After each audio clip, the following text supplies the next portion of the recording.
We start this hour with Russia's attack on Ukraine. The Pentagon briefing the press this hour. Ukraine rejecting a ceasefire proposal from Russia to evacuate civilians. Around 2,000 people have fled a Kyiv suburb. That's according to the Ukrainian National Police. Many of them crossing this badly damaged bridge trying to get out. Meanwhile, both countries are meeting for a third round of talks today in Belarus with low expectations of any breakthroughs.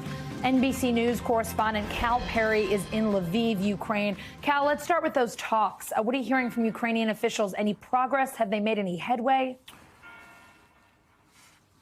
Well, I think the progress was that they actually sat down at the table and talked. There was a lot of discussions yesterday and the day before on Saturday that maybe those third round of discussions wouldn't even happen. The Ukrainian government saying at times the road isn't even safe enough to get there. I noticed on the video they took a helicopter. That may have been one of the things that they sort of worked out. But no, nothing substantial has come out of them. There were these discussions about these humanitarian corridors. By and large, that did fail. We did see some civilians leaving at least one city for a couple of hours, but nothing substantial. And no framework for future talks that we're aware of yet, though we're waiting for an update from the Ukrainian government.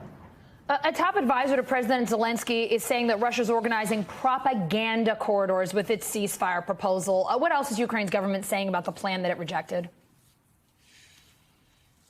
And the reason he's calling them that is because they lead in one direction. They're humanitarian corridors that the Russians offered to open up that were leading into Russia, right? Well, if you're fleeing Russian violence and you're a Ukrainian citizen, you don't want to go to Russia. So that's pretty obvious. And this all kind of adds up to the suspicion that the Ukrainian government had that the Russians are sitting down to regroup. We've heard about these convoys being bogged down. We've heard about them being slowed down. And so it just feeds this narrative that the Ukrainians were worried about, that when they sit down and talk, not only does the bombardment continue, and this is what the president said, but that the Russians are just buying themselves time, Allison. Cal, a senior U.S. defense official says that nearly 100%, nearly all of the Russian troops that were along the border are now actually inside Ukraine. Soldiers are building checkpoints around Kyiv as Russian forces are closing in. What else are you seeing and hearing there tonight? What do you know about the advances that they've made?